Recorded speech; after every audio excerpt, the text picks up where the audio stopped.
Good morning, it's Linda here. Usually I get straight into the sewing tutorial, but this time I will take you along my day here in the studio.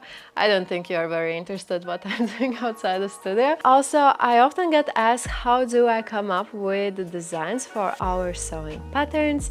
I will show you today my thinking process that went into this dress. Spoiler alert, it's not as artistic as you might think. Usually I make the designs from a very practical point of view. Plus, I am very excited to announce that for this video I have partnered up with the House of Textiles. It's a Mumbai-based fabric online store. Those who have been following me for a longer time know my love for India. There's no other country where I have felt so spoiled. The nature, their hospitality, obviously the food, and of course the fabric industry there is huge. I would say even to a point that it's quite challenging to find exactly what you need. That's why I like the House of Textiles.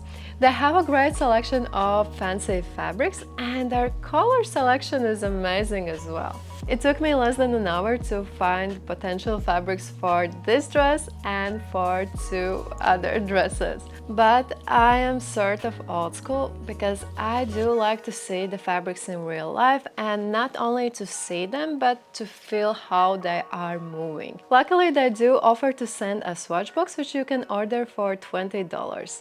This way I was able to fully make up my mind and order the right fabrics for my upcoming projects. You can get a 10% discount with the code SR10. Alrighty, I will make myself a coffee before walking through the design. If you are impatient to already make this dress, then head to...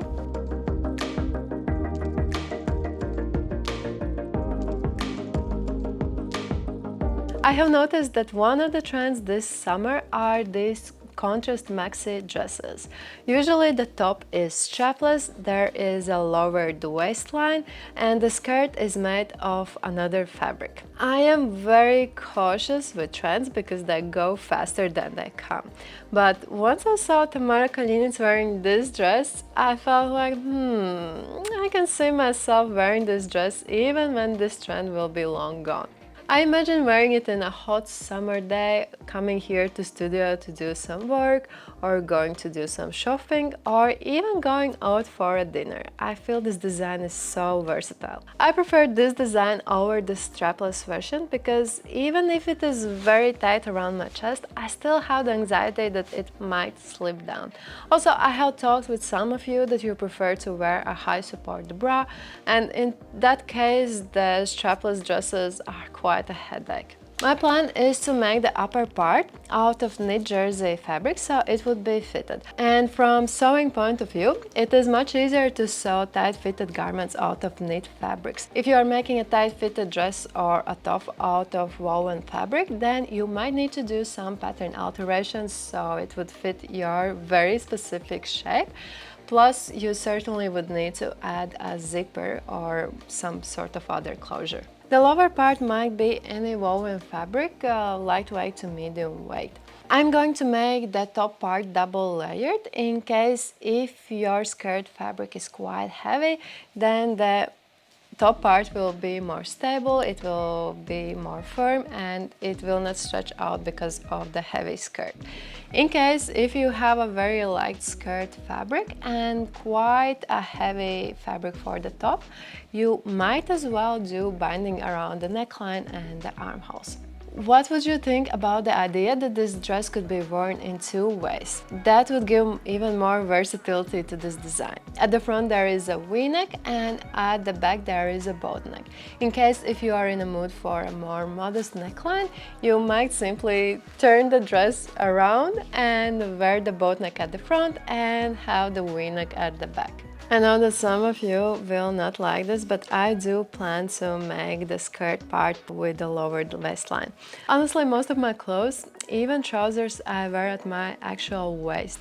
When I saw this style, this lowered waistline felt refreshing to me. I guess I just want to try something new. In case if you don't like this lowered waistline, it is very easy to modify the pattern so the skirt would start at your actual waistline, not lower. I will show you how later in this video. For the skirt part, I will add some gathering to give it more texture, and also it will be more comfortable to walk in this skirt. But I don't want to make this skirt too voluminous because I want this dress to still be somewhat casual. And pockets, we can easily add pockets at the side seams. For the upper part, I chose this Luna knit fabric. It has this sort of a rib knit texture. There's also a tiny silver color thread that gives a very supple, shine, glittery effect. You can use any other jersey knit fabrics that has at least 50% of stretch. For the skirt part, I chose this Elenia fabric. I really like this crinkle texture. You can use any other woven fabric as long as it's not too heavy.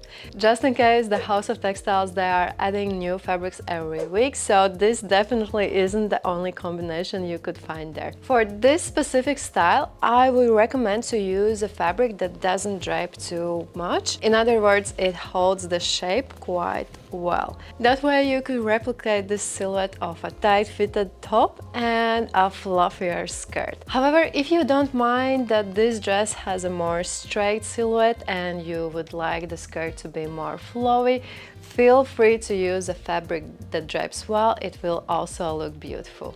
You will also need matching threads both for the top and the skirt if they are in different colors, and an elastic band to gather the skirt. It should be 5 to 7 millimeters wide. The pattern is already prepared. You can get it in our Etsy or online store. The links are down in the description. There are two print files, one which you can print as A0 size, most likely at a copy shop, and the other one is in US letter and A4 format, and that one you can print with any regular printer. If you don't know how to print out and assemble our patterns, I have linked down a video tutorial how to do it.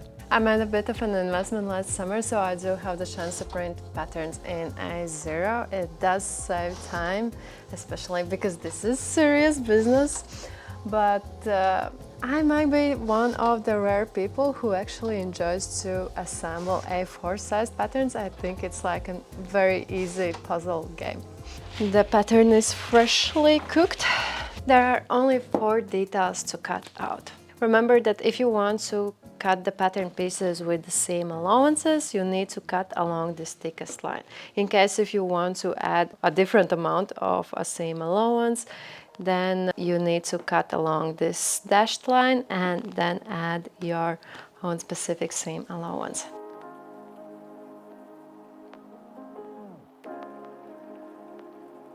There are only 4 pattern details. The skirt panel is the same for the front and back panel. That's why you will need to cut it twice on fold. I think I forgot to mention that this is a beginner level sewing project. I would say that the most difficult part are the pockets. Don't worry, that's why I'm making this video tutorial to guide you through. But in case if you don't feel like you are ready for pockets yet or you are in a rush, then feel free to ditch this pocket detail and simply when making the skirt, just stitch the side seams from the waist to the hem and absolutely ignore the pockets. In case if you don't like this lowered waistline, it is very easy to make it higher. First thing that you need to do is to trim off the seam allowance here for the skirt panel and here at the lower edge for the top. Do it for the front panel and also for the back panel.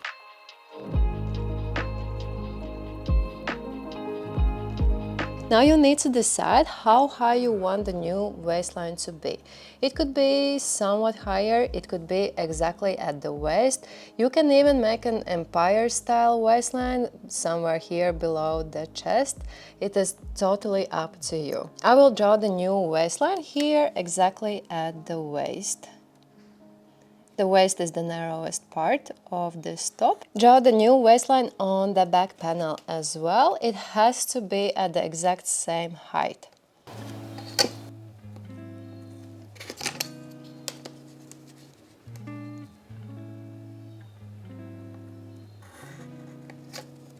Cut along this new line.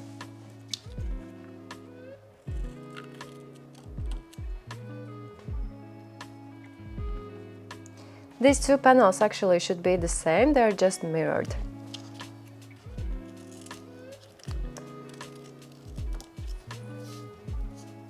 You can use a scotch tape or you can glue these panels on a paper. Glue this here and now glue this panel, which I cannot get, here right next to this edge. Add this sort of missing corner to the skirt panel.